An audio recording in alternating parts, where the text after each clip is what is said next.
सुप्रभात विद्यार्थियों। IPEM international school and college के आई लर्न क्लास 4 में आप सभी का स्वागत है। मैं आपका हिंदी अध्यापक मिस्टर राजेश शुक्ला। आज मैं आपको हिंदी व्याकरण से पाठ 4 लिंग पढ़ाने जा रहा हूँ। आइए हम लोग पहले समझते हैं, फिर उसके बाद में इसके अर्थ को देखेंगे। लिंग शब्द से पुरुष या स्त्री जाति का बोध होता है।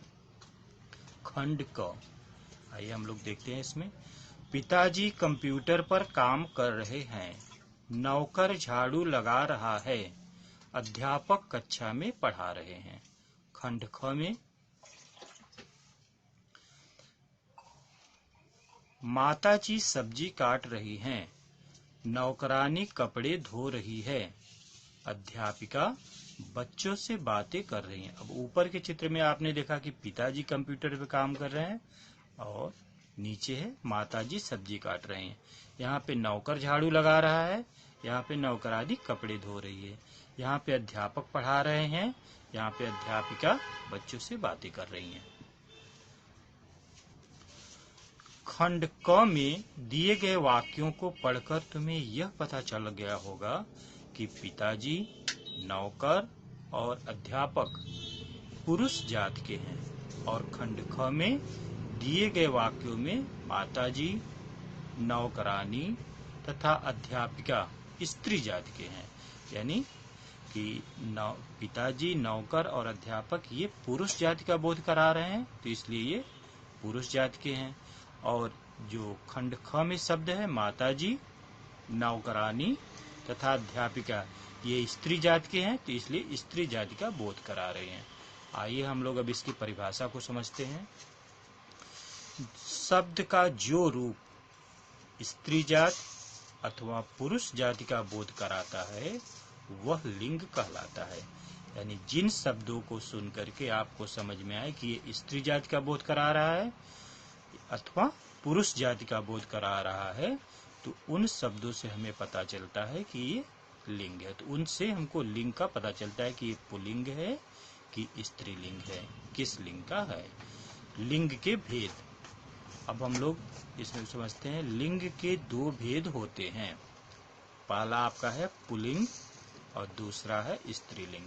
आइए एक एक करके हम लोग समझते हैं। पुल्लिंग पुरुष जाति का बोध कराने वाले शब्द पुल्लिंग कहलाते हैं। यानी ऐसे शब्द जिनको पढ़ करके आपको लगे कि पुरुष जाति के बारे में जानकारी मिल रही है, तो ऐसे शब्दों को हम क्या बोलेंगे? पुल्लिंग। जैसे बैल, राजा, दूल्हा, बूढ़ा। दूसरा है आपका स्त्रीलिंग। स्त्री जाति का बोध कराने वाले शब्द स्त्रीलिंग कहलाते हैं। यानी जिन शब्दों को पढ़ करके सुन करके आपको लगे कि स्त्री जाति का बोध करा रहे हैं, तो उसको हम लोग क्या बोलेंगे? स्त्रीलिंग। जैसे गाय, रानी, दुल्हन, बुढ़िया। यानी ऐसे शब्दों को पढ़ करके जिनको हमको लगे कि ये स्त्री जाति का बोध करा रहे हैं, तो उसको हम लोग स्त्रीलिंग बोलेंगे। आइए कुछ और पुल्लिंग और स्त्रीलिंग शब्दों को जानिए। हम लोग कुछ और जो है पुल्लिंग और स्त्रीलिंग शब्दों को समझते हैं।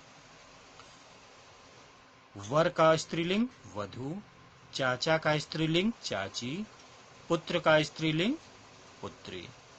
इसी तरह से युवक का स्त्रीलिंग युवती, फूफा का स्त्रीलिंग बुआ, पोता का स्त्रीलिंग पोती, छात्र का स्त्रीलिंग छात्रा, ताऊ का स्त्रीलिंग ताई, माली का स्त्रीलिंग मालिन। आइए हम लोग कुछ और शब्दों को समझते हैं। पड़ोसी का स्त्रीलिंग पड़ोसिन, हिरण का स्त्रीलिंग हिरणी, सेठ का स्त्रीलिंग सेठानी, वृद्ध का स्त्रीलिंग वृद्धा, गायक का स्त्रीलिंग गायिका, मोर का स्त्रीलिंग मोरनी, बालक का स्त्रीलिंग बालिका, सुनार का स्त्रीलिंग सुनारिन, महोदय का स्त्रीलिंग महोदया, सांप का स्त्रीलिंग सापिन, दर्जी का स्त्रीलिंग दर्जिन, देवर का स्त्रीलिंग देवरानी, लड़का का स्त्रीलिंग लड़की, नायक का स्त्रीलिंग नायिका, गुणवान का स्त्रीलिंग गुणवती, लेखक का स्त्रीलिंग लेखिका, धोबी का स्त्रीलिंग धोबिन, बछड़ा का स्त्रीलिंग बछिया, बकरा का स्त्रीलिंग बकरी और पुरुष का स्त्रीलिंग महिला। लास्ट लाइन में आपका है जाट का स्त्रीलिंग जाटनी, नौकर का स्त्रीलिंग नौकरानी, पंडित का स्त्रीलिंग पंडिताइन, अध्यापक का स्त्रीलिंग अध्यापिका, हाथी का स्त्रीलिंग हथनी, सेवक का स्त्रीलिंग सेविका, लोहार का स्त्रीलिंग लोहारिन, नर का स्त्रीलिंग नारी, चूहा का स्त्रीलिंग चूहिया और बंदर का स्त्रीलिंग बंदरिया। लिंग की पहचान। नीचे दिए गए वाक्यों को पढ़िए। पुल्लिंग मेरा बड़ा भाई बहुत पढ़ता है, उसका मित्र बहुत मोटा है। और स्त्रीलिंग के शब्द हैं मेरी बड़ी बहन बहुत पढ़ती है, उसकी सहेली बहुत मोटी है। ऊपर दिए पहले वाक्यों में तुमने देखा कि भाई और मित्र पुल्लिंग शब्द हैं और दूसरे वाक्यों में बहन और सहेली स्त्रीलिंग शब्द हैं। ध्यान दो, पहले वाक्यों में भाई और मित्र के साथ में आए शब्द मेरा, बड़ा, पढ़ता है, उसका, मोटा आदि हैं, जबकि दूसरे वाक्यों में बहन और सहेली के साथ में आए शब्द मेरी, बड़ी, पढ़ती है, उसकी, मोटी आदि हैं। अतः तुमने जाना कि लिंग के आधार पर वाक्य में आने वाले कुछ अन्य शब्द भी बदल जाते हैं, यानी कि लिंग के आधार पे जो उसके साथ जो शब्द लगते हैं वो बदल जाते हैं। इस प्रकार वाक्य के अन्य शब्दों को देखकर भी संज्ञा के लिंग की पहचान की जा सकती है।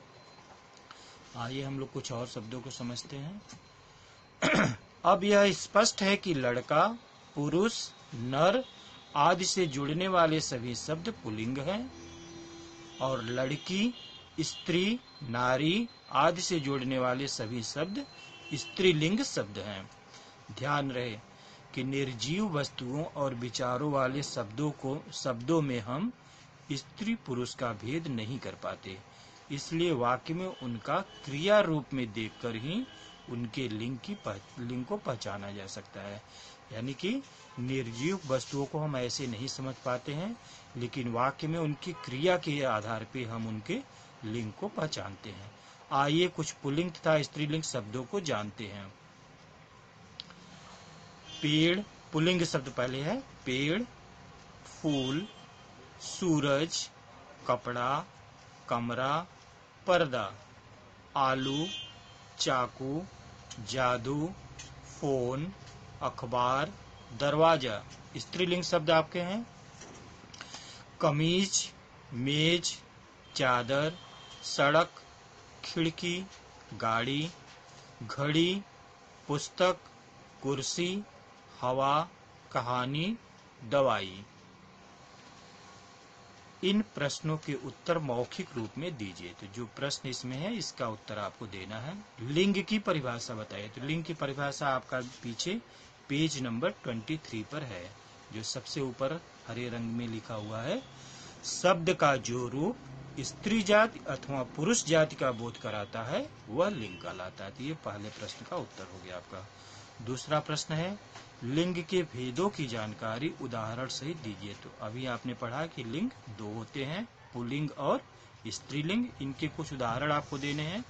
तो उदाहरण में आप लिख सकते हैं बैल, राजा, दूल्हा, बूढ़ा पुल्लिंग का उदाहरण हो गया, और स्त्रीलिंग का गाय, रानी, दुल्हन, बुढ़िया, ये स्त्रीलिंग का उदाहरण हो गया। लिंग के आधार पर वाक्य पर क्या प्रभाव पड़ता है? लिंग के आधार पर वाक्य में उसमें क्रिया के रूप को देख करके उसको पहचाना जाता है। उसके आधार पर उस लिंग के आधार पर क्रिया के शब्द भी जो है बदल जाते हैं। ये पेज नंबर जो है 24 पे देखिए, इसका उत्तर दिया हुआ है। लिंग के आधार पर वाक्य में आने वाले कुछ अन्य शब्द भी बदल जाते हैं। यानी जैसे स्त्रीलिंग है तो उसके साथ और उसके शब्द बदल जाएंगे, जब पुल्लिंग रहेगा तो पुल्लिंग के साथ में उसके साथ लगने वाले शब्द भी बदल जाते हैं। चौथा प्रश्न आपका है, निर्जीव वस्तुओं और विचारों वाले शब्दों का लिंग किस आधार पर जाना जाता है? तो यहाँ पे इसका आंसर आपका पेज नंबर 25 पर है कि निर्जीव वस्तुओं विचारों वाले शब्दों में हम स्त्री पुरुष का भेद नहीं कर पाते, इसलिए वाक्य में उनका क्रिया रूप देखकर उनके लिंग को पहचाना जाता है। यानी इसका उत्तर आपका होगा क्रिया रूप को देख करके लिंग की पहचान की जाती है। तो निर्जीव वस्तुओं का हम क्रिया रूप देख करके उसको पहचानते हैं। अगली एक्सरसाइज आपका है पेज नंबर 26 पे, पुल्लिंग तथा स्त्रीलिंग शब्दों को छांट करके लिखना है आपको। इसमें से पुल्लिंग में इसमें क्या क्या होगा? दरवाजा, महोदय, बछड़ा, पेड़, कमरा, बकरा। और स्त्रीलिंग शब्द क्या होगा? गायिका, पंडिताइन, चूहिया, सड़क, कमीज, खिड़की। अगला है पुल्लिंग तथा स्त्रीलिंग शब्दों का मिलान कीजिए। लेखक का स्त्रीलिंग शब्द क्या होगा? लेखिका, बंदर का बंदरिया, बछड़ा का बछिया, पुरुष का महिला, सेवक का सेविका और छात्र का स्त्रीलिंग छात्रा। खाली स्थान में रंगीन शब्दों का विपरीत लिंग वाला शब्द भरिए। यानी जो इसमें रंगीन शब्द है उसके विपरीत लिंग वाला शब्द भरना है। हमें अपने डैश तथा अध्यापिका का सम्मान करना चाहिए। तो अध्यापिका का विपरीत लिंग अध्यापक, तो इसका उत्तर अध्यापक होगा। दुनिया में नर और, तो नर का विपरीत अर्थ क्या होगा? विपरीत लिंग वाला शब्द नारी, तो इसका उत्तर आपका नारी हो गया। मैंने घर के सामने एक युवक, तो युवक का स्त्रीलिंग क्या होगा? युवती, तो इसका उत्तर आपका युवती हो गया। किसान के पास 2 बैल और 1, तो बैल का स्त्रीलिंग शब्द गाय होगा, तो गाय इसका उत्तर हो गया। इसके साथ ही ये पाठ आपका समाप्त हुआ। धन्यवाद।